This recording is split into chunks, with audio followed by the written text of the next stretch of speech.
All right, so here we are, and I'm finally going to talk about my main topic of miscarriage. And like I've been sharing in my videos before, I am going to be talking about my personal experience. So I'm going to tie in some research and then share my experience and what has worked for me. So I dedicate this to my little peanut, who I will forever and always love. So, when I had my miscarriage, I was, told, which I already knew, that there really wasn't anything that could happen, like anything that they could do. I was 9 weeks along, and so there's nothing they could do. And unfortunately, it's very common. And they're like, this happens in 1 in 5 pregnancies, and nobody really talks about it. So I hope that you do talk about it or can be there for someone when something as tragic as this happens. Um, when I looked into my research, I saw that 1 in 4 or 10 to 15% of all pregnancies end in miscarriage. And a miscarriage is defined as when the baby or the fetus, embryo, however they are going to say what it is. For me, I say the baby because there was a heartbeat and everything. So it's before 20 weeks is what a miscarriage is. And just a quick note that this is the miscarriages that are reported. Not everyone knew that they were pregnant. In fact, I probably wouldn't have known I was pregnant, but because I was, as I shared in my previous videos, please go watch those. I was on medicine, so I was, tracking my cycle, and if something was not working, then I knew I needed to either talk talk to my doctor or I needed to take a pregnancy test depending on where I was. So, miscarriage doesn't discriminate and it happens to any women or anyone that can get pregnant. I say women because usually biologically only women or people that have a uterus can get pregnant. And they don't go, oh, I'm just going to choose you because you're white or African American or Indian. It just happens by chance, unfortunately, and we don't know a lot of why that happens. They believe that with the first trimester that usually there was something wrong with the baby genetically, that something just didn't work out. Maybe they had too many chromosomes or something where the fetus was not going to be viable, and so the body decides to reject, um, and so the miscarriage happens. There is studies though that show that people that are more stressed are more likely to have a miscarriage because once again, if you're stressed, then baby is stressed. And so there's a lot of things that can be stressors, like, you know, maybe biologically, as in your body, you're going through a lot. Maybe you have some health conditions that make it really hard. Or maybe the environment you're in isn't that great. Or you're struggling with living, or maybe even food. Maybe your diet isn't the best. Maybe your habits are not very healthy. Um, And then obviously, the stress of having money because now you have a whole bunch of doctor appointments and then you're going to be taking care of this child, and that is a lot of money. Um, I just mentioned that I was talking about people that were not healthy, but it doesn't discriminate in that way either. You can't just say, oh, like you were eating white bread or something weird like that. I know like people even try to say that with PCOS. I grew up eating wheat bread and very, very healthy vegetables, fruits, whole grains. And so you can't tell me that I just ate too many Oreos in white bread because that was not my story. And that isn't the story for everyone. Um, anyways, so usually the people that have a lot of stressors are those that are poor and also those that get discriminated a lot, which happen to usually be people of color or in the LGBTQ plus area. Um, and then some of the stressors might be a lower education as well. Um, I did not mention here, but usually people that are in the LGBTQ, they do get discriminated, but they usually have um, higher education than married couples, like when they're married. They usually have better education and opportunities, but they are discriminated for the way that they have their sexual orientation and behavior, which is not fair. So, those that experience a miscarriage are affected by it.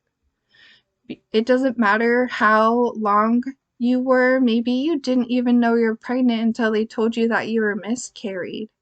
You still had a connection to the baby. And that is the hardest part. So, after you lose your baby, so basically you have, depending on what happens, you have your body basically has a huge period and you have to get rid of the fetus and the placenta and the sac that was holding the baby. Usually the baby's in there. But yeah, depending on where you are, you will notice it's a baby or you won't know. And just like anything that happens while we grieve, we will go through the 5 stages of grief. And if you've taken psychology classes or health classes, I feel like a lot of classes talk about the 5 stages of grief that was created by Kubler-Ross. And basically, she made up these 5 things that she noticed that people go through or tend to go through. And so that's denial, anger, depression, bargaining, acceptance. So, denial, shock. I can't believe this is happening. Like, what happened? Like, did this happen? Being angry, being depressed, sad, trying to bargain and be like, please, God, or please to the doctors. I don't know. If something like, if I don't eat any more Oreos, apparently I want Oreos or something. But if I don't eat any Oreos, like, please give me back my baby, or however it goes. And then there's acceptance, accepting what happened. And really, depending on the person, they'll go through all of these or only a few. And it does end with acceptance, but you can move around. Like, I know for me, there's been times where I've accepted that, I'm not pregnant anymore. But then there's other times when I want to bargain or be like, is this for real? Like, I'm not. And yeah. So for me, I'm definitely still working through that. Um, so couples that lose their baby might have anxiety and depression as they go through this grief. And if you miscarry more than once, then that will amplify. As a woman who carried the child and had that bond, um, they're more likely to suffer more than their partners. And that doesn't mean, sorry, that doesn't mean that your spouse, partner, whoever isn't suffering or grieving. Um, you just might, as a woman, be grieving more because you were more greatly affected by it. You were the one that bled, that carried that child, that had a closer bond because your body was literally giving nutrients. And as I stated before, in my other part of the series, women in many cultures are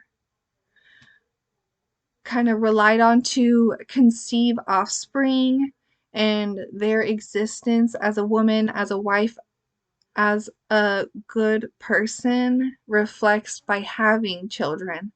And if something happens, people are like, what's wrong with her? Like, why is she not good? Like, the blame, unfortunately, gender inequality goes towards the woman. So I think the most important part, at least for me, is remembering, because this happened. This happened to you, and there's, at least for me, a conflict of I want to remember, but I know I need to move on. And how do you do that? Some examples were, share your story, talk about it. There's the March of Dimes that you may have heard, that talks about NICU babies and just babies in general. And that's a good way to get involved. Um, Depending on how far along your baby was, maybe take pictures, or maybe you have an ultrasound of them and you frame it. um, find a way to celebrate them, maybe hold a memorial or a candle ceremony, and really whatever speaks to you and how you remember. Ooh. So my good best friend from Utah, her name's McKaylee, and if you see it, I told you where to go to see her Instagram. She made this for me. Um, and it says, "Heaven just got the best little peanut." And she made some amazing other art pieces. But I just wanted to end with this. Um, yeah. Like I shared before, that, I went through, my husband and I, we went through a lot of things. And to be able to be pregnant was such a privilege. And I was 9 weeks along when I miscarried. And I think that miscarriages are really hard. They're really painful. And I'm not gonna sugarcoat it. I worked so hard to be a better person and to protect our baby.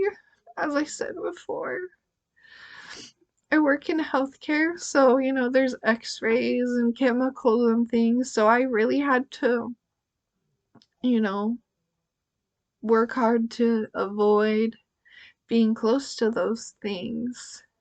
And I'm I'm really grateful that I was able to get an ultrasound of our baby, because normally they don't do ultrasounds until 9 or 10 weeks, but with me, I got to do two. And the hardest part, like after we told everyone, is you don't know what to say, or you don't know how to get help, because I'm not bringing home a little bundle of joy. I'm not bringing home anything except for our ear.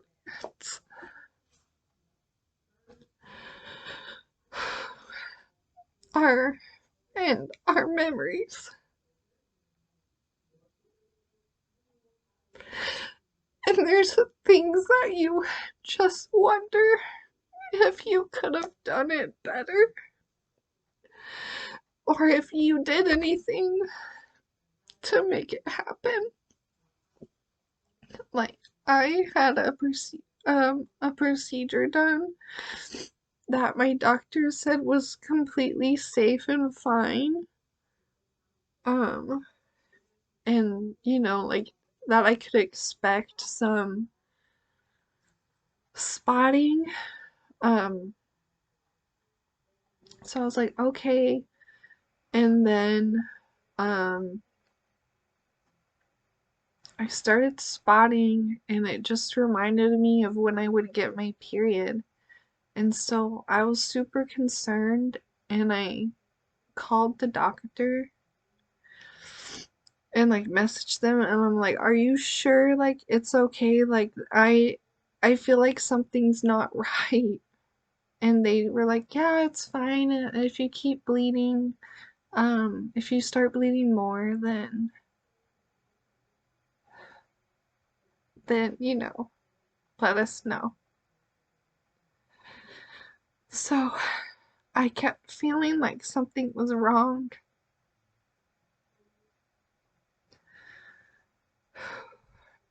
And I was trying to not be super paranoid. I was going to work and everything and just trying to fight the cramps because I was cramping really bad too. And that's really what made me concerned is I was having like menstrual-like cramps and I told them that. And so, anyways, I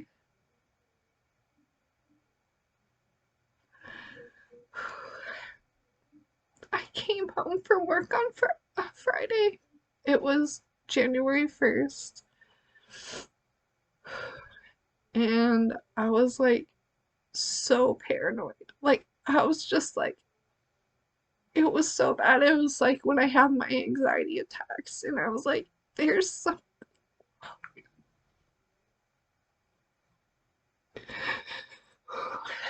I was like, there's something wrong. I don't know what it is, but there's something wrong. And my husband was trying so hard to comfort me, but I was so scared because I was like, I just know something's wrong.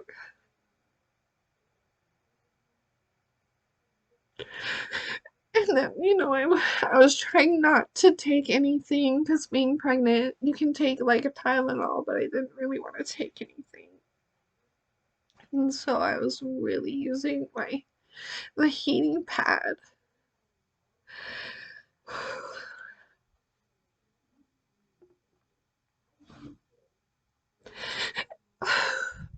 Then I woke up at 2 in the morning. And if you're a woman, then like when you get your period in the middle of the night, you feel that gush. Like, I felt really, really wet in my underwear. And so,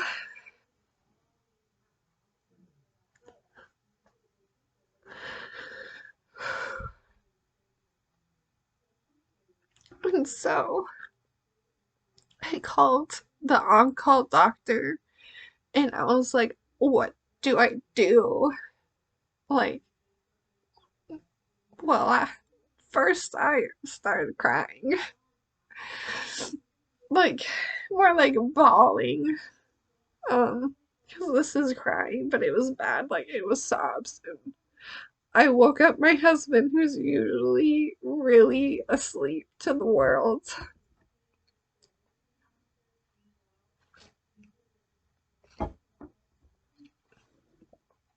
But, yeah, because I was crying, and he's like, what's wrong?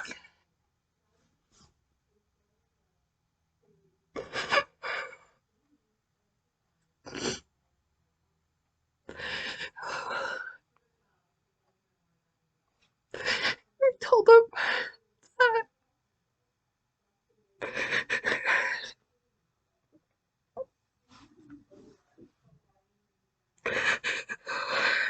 told him that we weren't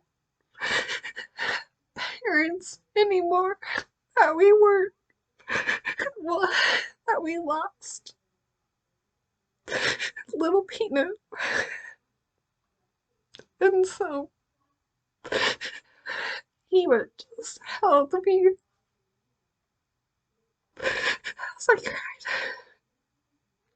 And then we called the doctor because I was like, I don't like, do you go to the hospital and have them confirm? Because obviously I know what's happening.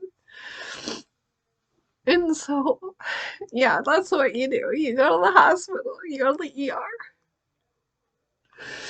And so the nearest hospital we went to actually is the one that it would have delivered at.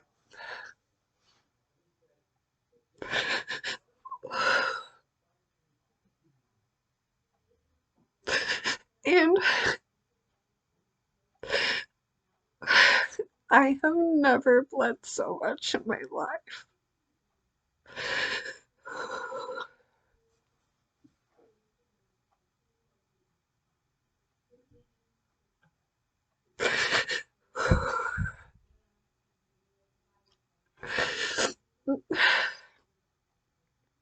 It's been a month and a half while I'm videoing this, and it's times like this where I'm sharing that, you know, I learned that deep inside it's so raw still.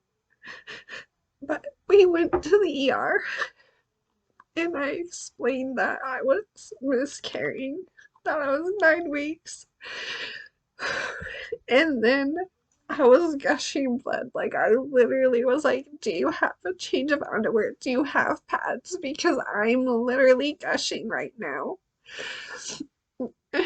And so they helped me. They got my name, got all the info. And then I went to the bathroom that was there, and then I had to take a urine sample.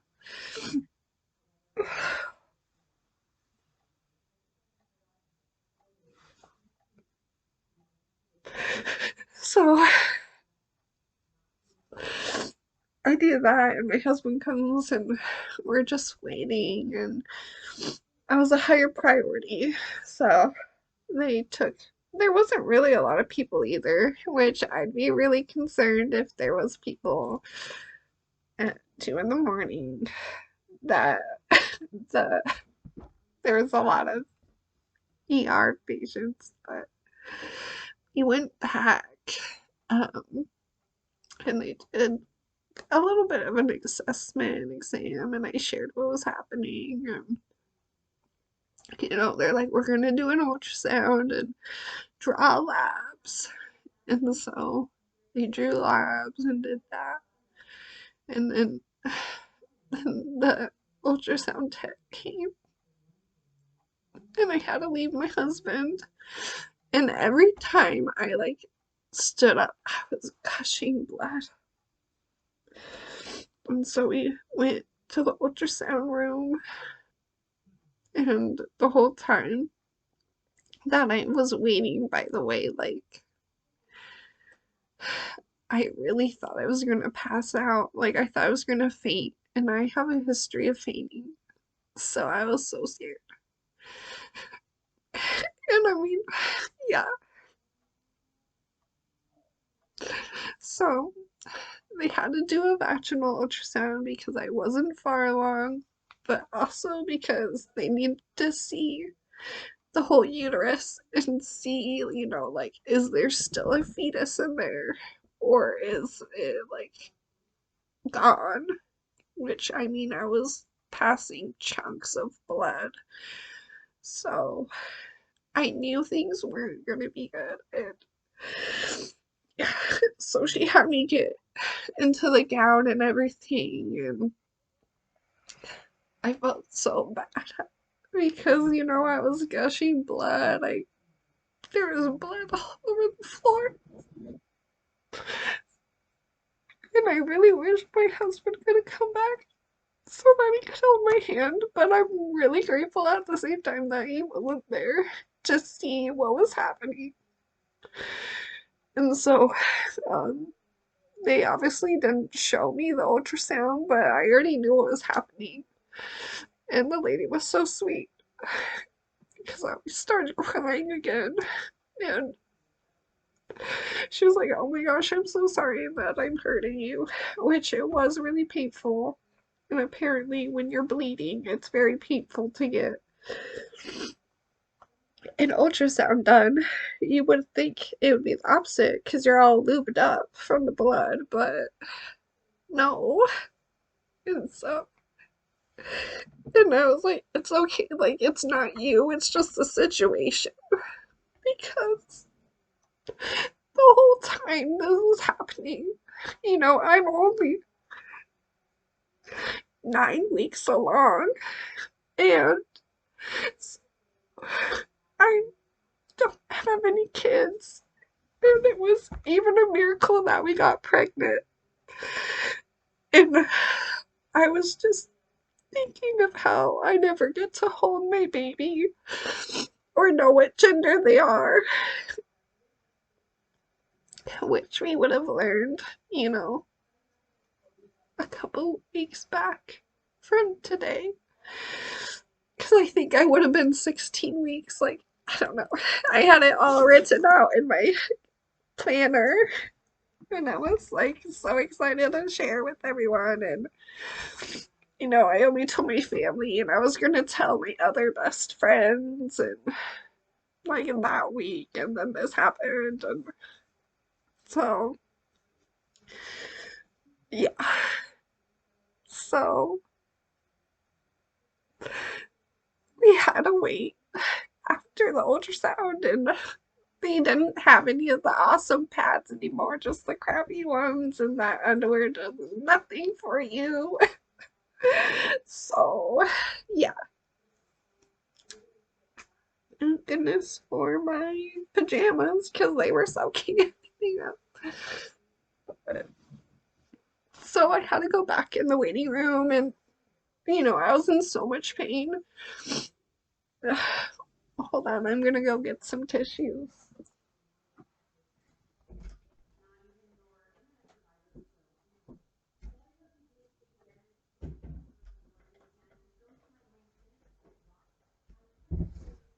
Okay, so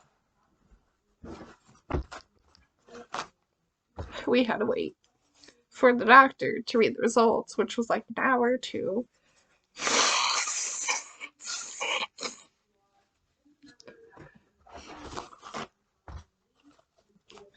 Cleaning out my sinuses, I guess. So, yeah. We're waiting for the results, which I'm like, I know what they're gonna tell me. But yeah.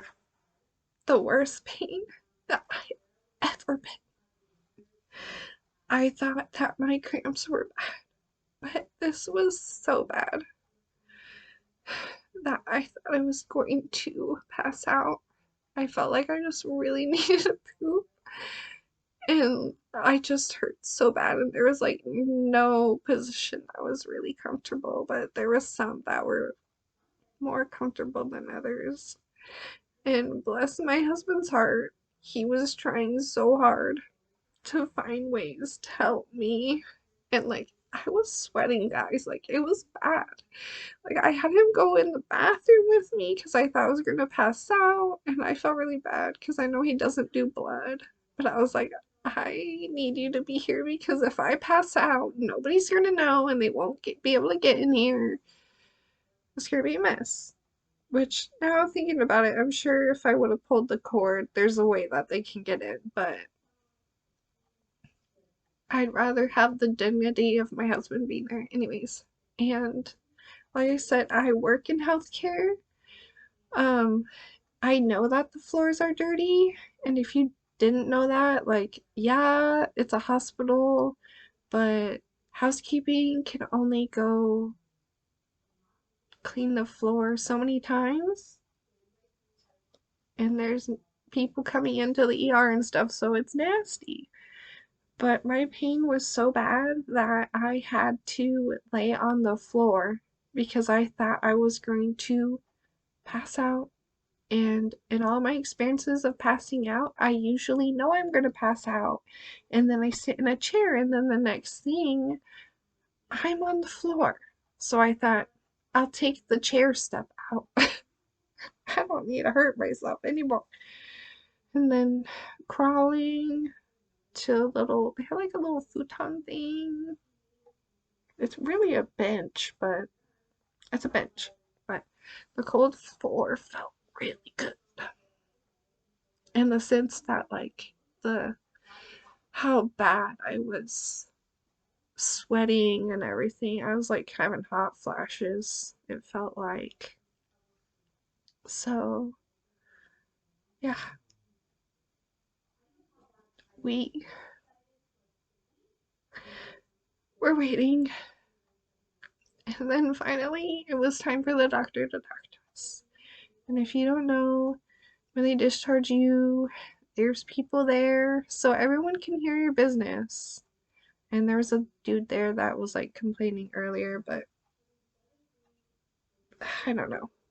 Guys, I was in so much pain that my husband was literally doing all the talking for me because I couldn't.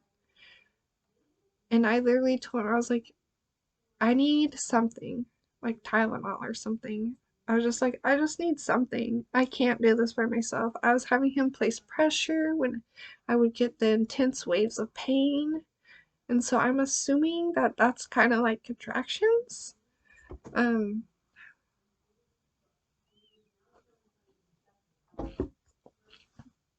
yeah. So the doctor says, well, yeah, you had a miscarriage, which I'm like, well, duh. I'm thinking in my head, but at the same time, I'm like in so much pain and I'm like going on the floor and, you know, if you want to see how many healthcare workers you can get to rest your aid, go on the floor. And they're like all trying to convince me. I was like, I know the floor's dirty, but like I'm in so much agony and I fainted before. Like I and my husband's leg. They're like, oh, just lean against your husband. My husband's legs gonna do diddly squat. Like, oh yeah, one leg's gonna save 170 pounds of me. Thanks, but no thanks. Because he's right here, I'm right here. I'm just gonna go that way. That's how that works. Anyways, um, that's my opinion. I was also really out of it. So, yeah, they're like, unfortunately, this is very common and nobody talks about it. And I'm like, that's great.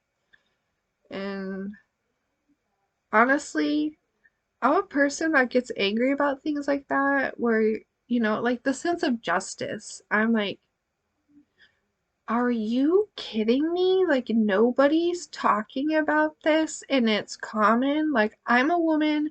This is something you should, like, that should be talked about, something that should be shared. I'm like, how can people just suffer and not talk about this? Boils my blood. So, yeah, he, my husband had a sign for me because I couldn't, like, I was so out of it. And they're like, all right, we're gonna give you a thing, a medicine. It was like something a little bit stronger, like hydrocodone with Tylenol.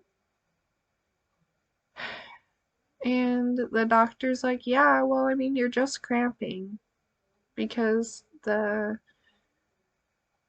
ultrasound showed that there was nothing in my uterus anymore. And then even the nurse was like, yeah, you're just cramping. And I was like, if I was in my right mind, I probably would have yelled at them. Like, I'm like, are you kidding me? I'm just cramping. I'm just cramping and getting rid of a baby, thank you. Like, these are not normal cramps.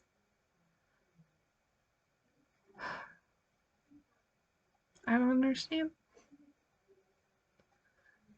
Yes. And so when I really need someone, my husband was there, just like it. I didn't share it, but it also said in most studies that about 97% of husbands are the ones, or a spouse are there for a miscarriage, or the loss of a pregnancy.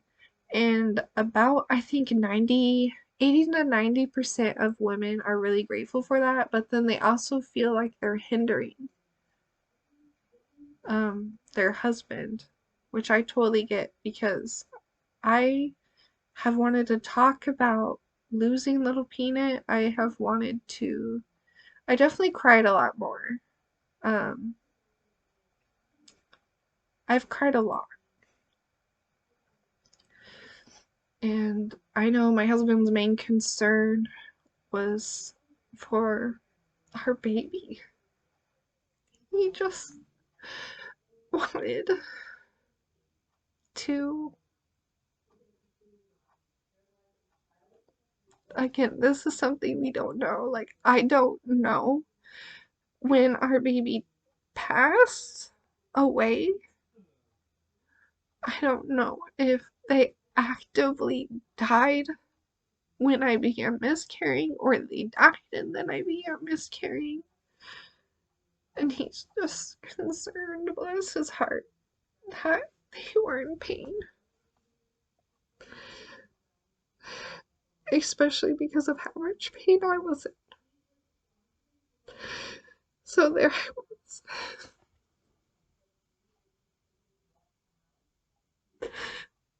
I literally don't even look at the papers that they gave us because, you know, the hormones, it takes a while for your body to get rid of it. I'm doing a video. You can say hi. I'm talking about the pregnancy hormones. Say hi to you in the video. The video. Say hi. I'm talking about miscarriages. Hi, video. All the people that will see it, but yeah. Hi, people that'll see it. I was doing miscarriages for my project. Yeah.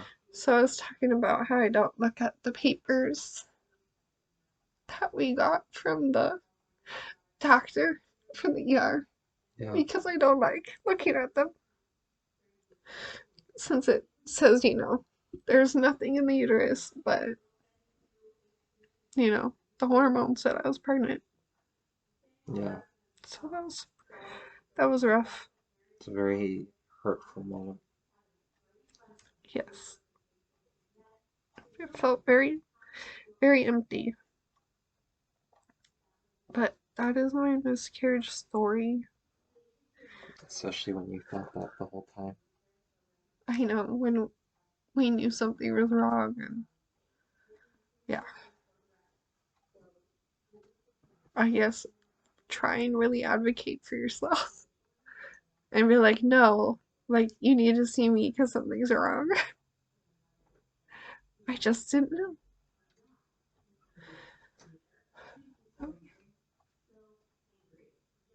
I'm almost done with it, so. But yeah, that's John. But yeah, the emptiness out. I only bled for a week. And actually, some of my cramps were really bad. And like I mentioned before in a different video, my mom has had a miscarriage before, and so I knew, like, they gave her meds, She was 12 weeks.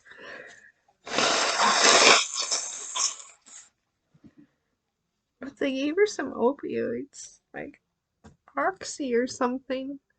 But they didn't give me anything except for that because it was just cramps. My really bad cramps. Oh, let me talk first. So, I'm very religious. And so, but yeah, so I called my dad and asked him to just come to our house so that we could get a blessing because this was a very hard thing.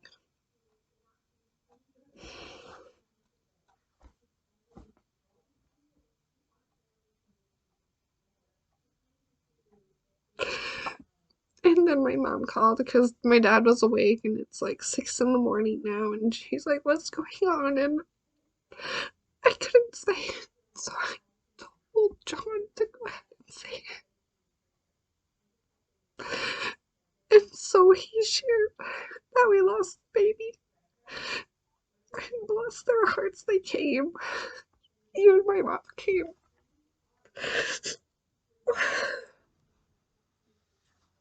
And yeah,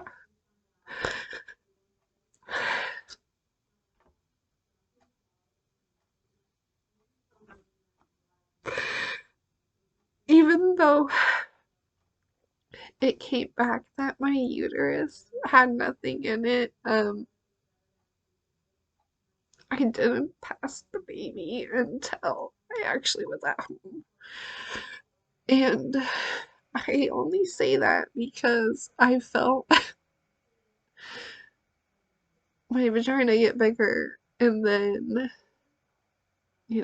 a decent size, like that big or however big, came out in a ball, and it was connective. And so obviously that was the sac with the placenta.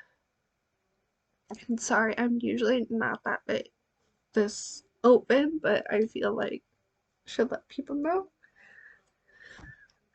this is not for kids. But it, yeah, still doesn't feel fair. And I don't know why it happened, but it did. And everybody's grieving and recovery is different. Some people aren't sure what to say, and that's okay. Honestly, people saying, like, "I'm here for you if you need anything," was really helpful. And yeah,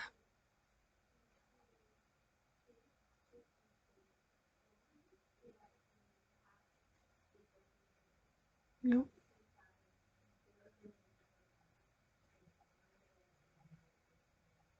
So I only bled for a week, and the hormones were in my body for 2 weeks.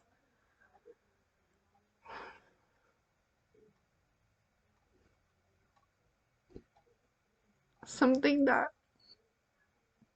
it was so quick, which is so mind blowing. And I still went to work. But honestly, because I like work, and I was like, I need work. So I needed to do something instead of just sit and be sad. I just felt like a shell, really. It was kind of like, I don't know, postpartum blues in a way. Um, but yeah, and it was really surprising. My doctor's like, "Oh yeah, once you have your period, you can start trying again." Which I was like, "Really? Your body heals that fast?" It's crazy. It's just crazy to think that right now I would be pregnant, but I'm not. And my body still looks like it was, except it's not as firm. It's just fat now.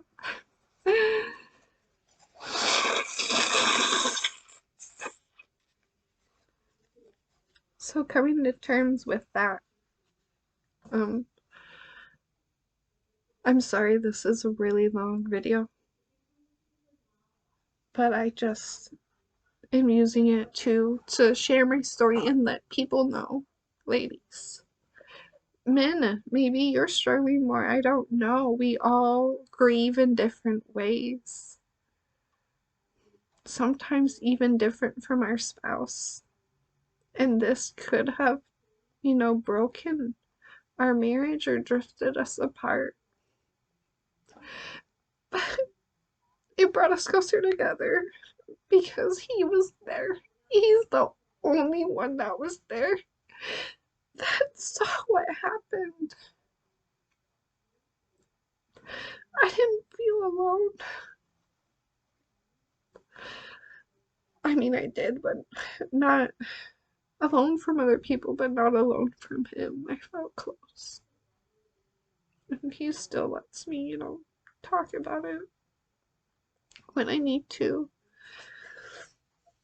We we did blow up our little ultrasound and the one I shared. And just said we love you forever. We put our bands with it.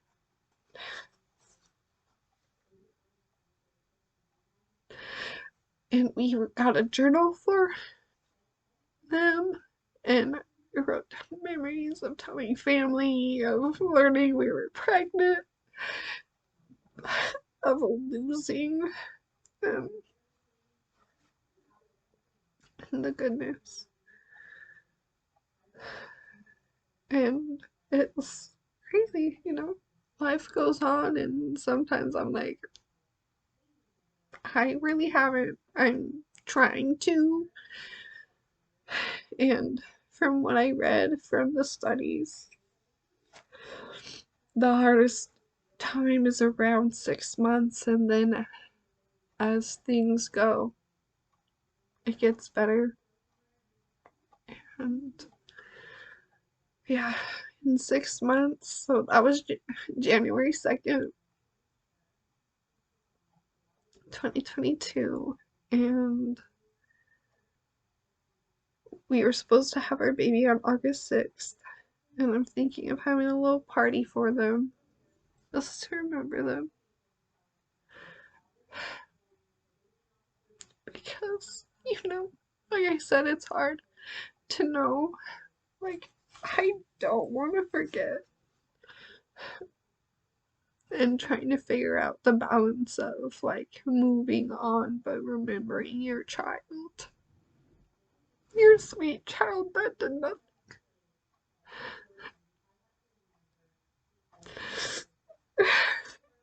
And I really felt like the best that I'd ever felt because my health conditions made me feel pretty crappy, so that's been hard. um but if you have a story, if share it, comment, or if you have any thoughts on how we can better share and be better to women, women supporting women. Because when I posted about losing, I thought, I don't know, because no one knew besides my family and his family and our friends. But then I thought, you know what? This is part of my life. And if I'm going to share things on social media, then I might as well share this because this is a huge part of my life. And that's why I've been trying to share too about my struggles with trying to, cope and get over this, for lack of better terms.